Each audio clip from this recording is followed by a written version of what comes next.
Fala pessoal, seja bem-vindo a mais um vídeo do nosso canal. Eu sou Absalom Lima e hoje eu tenho um assunto muito legal para tratar com vocês. Mas antes de começar, se você já assinou o canal, já ativou a notificação dos vídeos, já deixou seu like, vamos fazer o seguinte: o like você pode deixar mais para o final, porque você precisa ver o vídeo. Mas assinar o canal, já ativar a notificação, faz agora de uma vez para você não perder. Vamos ao que interessa. Tabela Price e tabela saque. Você já ouviu falar? Sabe o que é? Então, normalmente os financiamentos, principalmente seja de casa própria ou mesmo financiamento, eles utilizam essas duas tabelas normalmente. Então, é importante você saber fazer, porque se você trabalhar, por exemplo, na área financeira, você precisa entender como que funciona aqui. No mínimo, precisar entender como funciona, você precisa. Então, hoje eu estou trazendo aqui uma forma legal de você montar essa tabela, ver que eu já criei uma estrutura aqui. Você pode criar a sua, lembrando sempre que eu sempre não tenho colocado as planilhas, nenhum arquivo para você baixar, para te incentivar a criar suas planilhas, te incentivar a começar a criar as suas tabelas no Excel, ainda que você pegue um modelo específico, ok? Mas vamos ao que interessa. Tabela, qual que é a diferença entre tabela Price e tabela saque? A tabela Price, ela tem a forma de pagamento dela é contínuo. Então vamos trazer para o dia a dia de uma forma fácil. Lembra lá quando você vai fazer um financiamento de um veículo, ou você mesmo financia que seja a fatura do cartão de crédito, que você paga um valor fixo sobre aquele financiamento? Nada mais, nada menos, você está utilizando ali a tabela Price, né? E a tabela saque, ela é muito mais utilizada, por exemplo, no financiamento da casa própria, onde você paga uma parcela variada e ela vai mudando ao decorrer do tempo, né? Então, assim, a diferença principal entre as duas é que você paga uma parcela fixa, né, na tabela Price, e na tabela saque você paga parcelas variadas. Tudo isso ocorre por causa dos juros, né? O que muda aqui?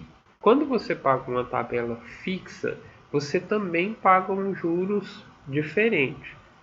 E nós vamos ver essa diferença aqui, que eu até fiz questão de deixar uma do lado da outra para a gente, ao montar aqui, a gente ver.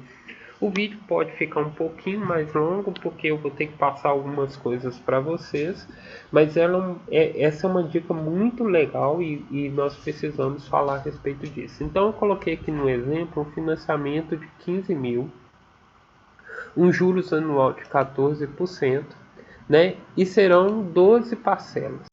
Aí, que legal, como que eu faço para pegar um juros anual e transformar ele em mensal?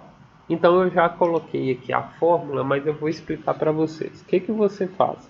Você pega né, mais os juros, né, e aí você usa aqui o acento circunflexo e vai fazer a divisão desses juros. E se o juros fosse trimestral, por exemplo, né, a gente mudaria aqui, ó, seria 1 dividido por 4, ok?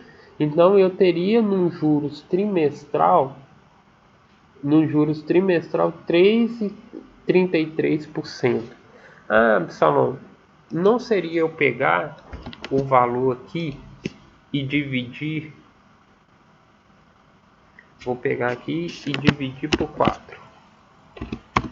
Só para mostrar para vocês como que fica diferente.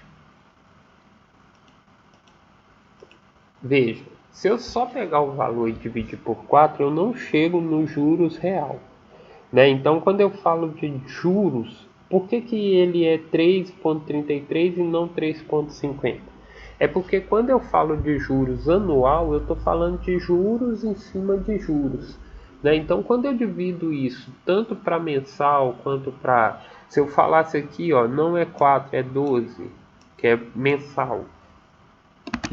Olha, se eu só dividir, eu estaria falando de 1,16. Eu já vi gente colocando aí esses juros com essa divisão. Tá errado, gente. A fórmula correta é essa aqui, ó. Porque aí você chega nos juros exato, né? É os juros do mês. Se eu fizesse o financiamento só por um mês, eu pagaria 1,09% sobre esse financiamento e não 1,16 como é aqui se eu só dividir exato. Beleza? Essa é a primeira dica de hoje. Fica comigo aí que nós teremos mais dicas legais aí. Então vamos lá. Então vou começar aqui fazendo a tabela price. E o primeiro mês aqui é zerado. Por quê? Esse zero aqui, porque esse primeiro mês nós vamos estar falando do mês em que eu pego o financiamento, beleza? Então aqui, quando eu falo do primeiro mês, eu estou falando tudo zerado, porém aqui eu vou dizer que o meu saldo é o valor e eu vou fixar aqui a princípio essa coluna, beleza? Então eu tenho um saldo devedor de 15. Só que eu não vou pagar a primeira parcela no primeiro mês. Já viu quando você pega um empréstimo, por exemplo, você só paga na segunda? Então eu estou dizendo aqui que o meu pagamento na primeira parcela é zero. Consequentemente, eu não vou amortizar nada, mas eu vou ter juros sobre esse primeiro mês. Então eu vou ter aqui o valor de 15 mil vezes o meu juros do mês. Aqui no caso vou aplicar aqui o F4 na forma, na célula dos juros mensal para poder fixar ele ali, porque depois nós vamos arrastar essa célula. Então se eu falar com você, eu já posso até arrastar ela aqui, que já funciona a fórmula, tá vendo? Ó, ele pega aqui e já vai buscar o próximo mês. Então, eu tenho já R$ 164 de juros sobre essa parcela. Então, o que eu tenho aqui? Como que eu vou montar essa fórmula? Eu venho aqui, ó, tá vendo esse símbolo aqui de soma? Se você clica aqui, ó, ele já te dá a opção de soma. Então, já vou pegar aqui e clicando no botão Ctrl do teclado, ó, clicando no Ctrl, eu consigo vir cá e selecionar todas as minhas colunas aqui, que onde já vai ser aplicado o valor da minha o valor da minha próxima parcela com juros. Então aqui, ó, eu já consigo arrastar todo mundo. Veja, arrastei, ele já vem e aplica os juros regularizado aqui. A amortização, nesse caso aqui, como a parcela é fixa, então eu vou ter o quê? Eu vou ter a parcela menos os juros, ok? E aí ele vai chegar no valor exato aqui, né? Então agora com base nessa informação, eu já consigo montar o meu pagamento aqui. Quando eu faço quando o sistema faz esse processo, entenda o seguinte: se ele já não teve um primeiro pagamento aqui, o valor que eu estou financiando e que eu vou pagar dividido já é esse valor aqui, ó. Eu vou marcar aqui para vocês entenderem isso. Por que é esse valor e não mais o 15? Porque eu fiz uma prorrogação da minha dívida no primeiro mês. né? Então, quando eu for usar o pagamento aqui, por isso que muitas das vezes a gente não consegue, simplesmente pegando 15 mil e fazendo a fórmula, a gente não consegue chegar aqui. Mas nós vamos fazer aqui para você ver as duas situações. Então, a fórmula a ser utilizada aqui é a fórmula pagamento, ok? Então, estou utilizando a fórmula pagamento. Ele vai me pedir uma taxa, que é a taxa mensal, no caso. Vou fixar a célula, né? Ponto e vírgula. Ele vai pedir o número de períodos, ok? Ponto e vírgula F4. E vai pedir o valor presente. Então, aqui eu vou utilizar o valor negativo, porque eu peguei um empréstimo aqui no caso. Então, vou pegar aqui o valor negativo, ok? F4. Por quê? Porque eu estou fixando aqui nesse primeiro momento no local onde vai gerar as parcelas fixas. Peguei primeiro 15 mil para você entender. Se você utilizar o 15 mil nessa estrutura aqui, você vai ter erro. Então, fechei aqui. Ele me trouxe o valor aqui do 15 mil. Então, vou arrastar até o final. Lembrando aqui que eu fiz aqui, mas houve um erro aqui nesse caso. Nessa parcela aqui, ó. Nessa parcela aqui, a gente não pode usar o soma. Eu vou ter que pegar esse valor mais os juros, né? E como eu não tenho amortização, eu vou tirar aqui, ó, menos amortização, né? E nessa aqui eu vou utilizar o valor do saldo devedor, né? Menos a amortização. É porque a gente precisa, a gente vai abater do saldo devedor somente o que for amortizado. Então vou fazer a soma, puxar aqui até lá embaixo, né? Para a gente poder trazer aqui a informação. Então agora eu já tenho o valor da parcela baseado em 15 mil e o valor dos juros, né? Baseado também aqui no valor de cada mês. Ok? Como eu não amortizei nada, ele manteve fixo e ele vai aumentando os juros aqui nesse caso. Lembrando o seguinte, a tabela price eu pago juros todo mês, né? E pago mais juros no início e pago menos juros no final. Então vamos lá para você ver aqui como que vai ficar isso aqui. Então eu pego o valor do pagamento menos os juros que eu vou pagar naquele mês, ok? Então quando eu faço isso, olha, e arrasto aqui, eu fico com um saldo aqui na tabela, olha. Perceba aqui que ele ficou um saldo. Vou marcar de vermelho e vou pôr o número branco aqui para você estar observando isso. Então o que acontece quando eu utilizo aqui começando o pagamento pelo 15 mil e não pelo 15.164? O 15.164 é o valor que virou meu financiamento por eu ter aquele mês ali de prorrogação da minha dívida. Eu não comecei a pagar logo de cara 30 dias após a parcela. Se fosse isso, eu já poderia utilizar os 15 mil. Nesse caso, eu vou mudar aqui para vocês entenderem, para o 15.164. E você vai ver que o saldo que sobrou aqui, na realidade,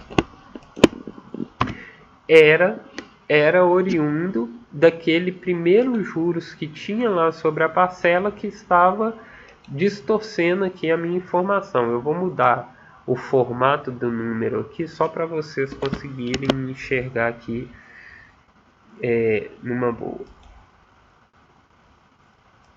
Lembrando, quando eu coloco o vermelho ali, como eu marquei ela de vermelho, ele não apareceu o número aqui, por isso que tá ali oculto. Tá vendo? Então aqui, quando eu fiz a minha tabela price, né, ela zera sempre no final, é financiamento e vai zerar.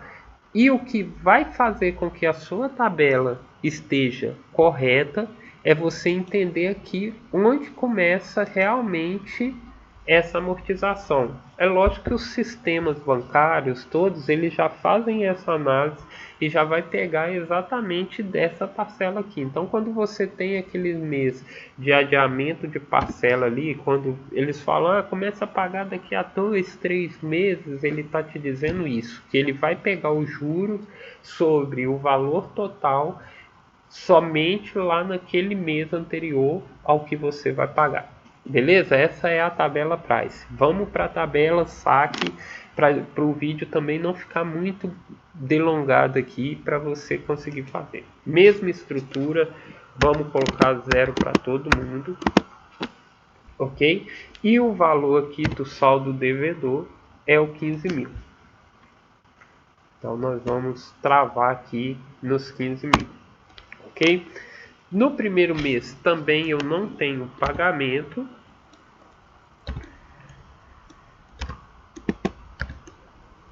Ok? E o valor aqui é o que? É os 15 mil mais os juros.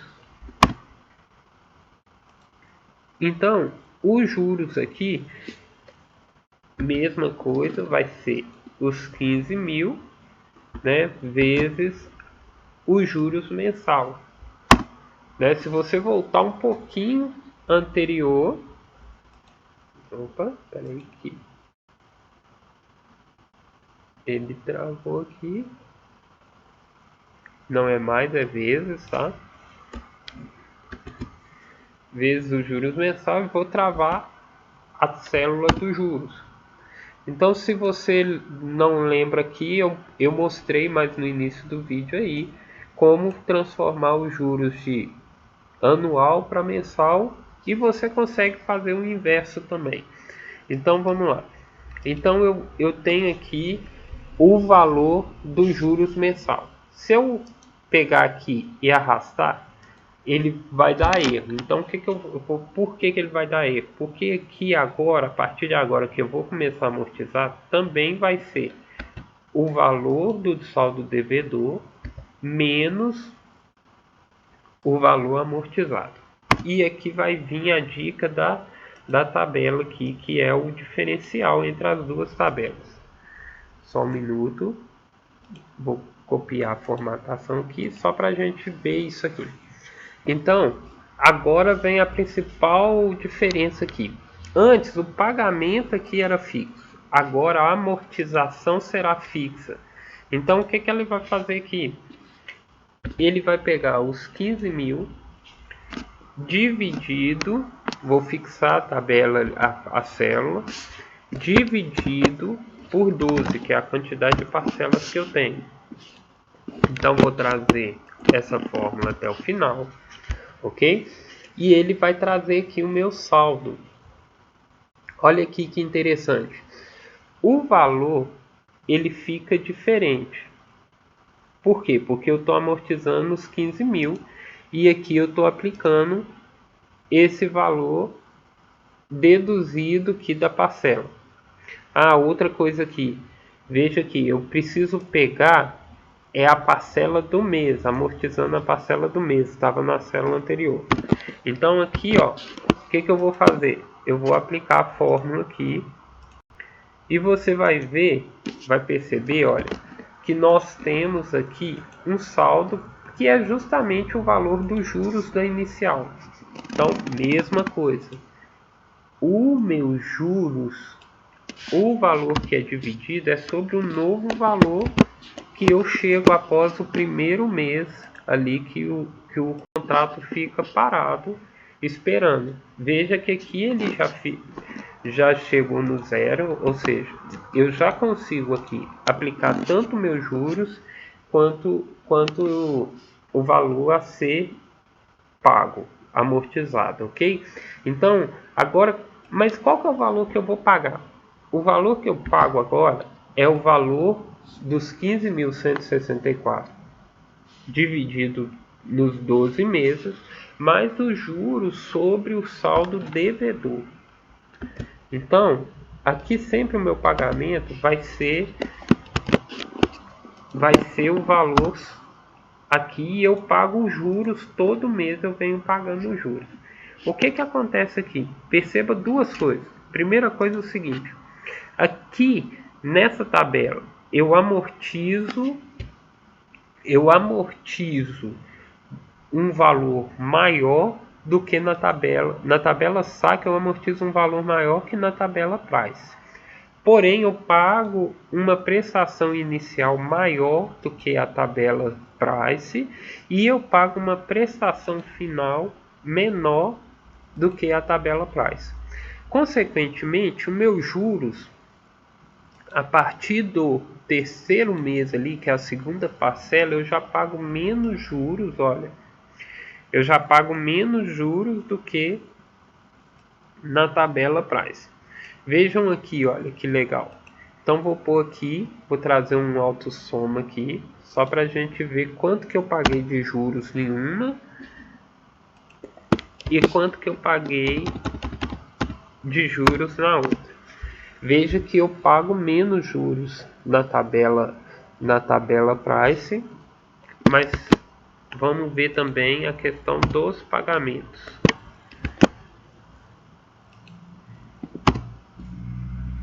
E eu pago também um valor menor na tabela saque. Então, nesse caso aqui apresentado, né, a tabela saque ela é mais vantajosa e na maioria dos casos ela vai ser mais vantajosa por essa estrutura que ela tem. Beleza? Mas essa foi a dica de hoje. Espero que você tenha gostado. Se gostou, deixa o seu like aí. Né? Ainda não se inscreveu? Essa é a hora. Vai lá, se inscreva, ative as notificações para que você receba aí as atualizações. E lembrando que toda terça e quinta-feira tem vídeo novo. É isso aí, galera. Muito bom essa dica aqui. Eu sempre gostei de usar muito essa tabela. E é isso aí. Um grande abraço aí.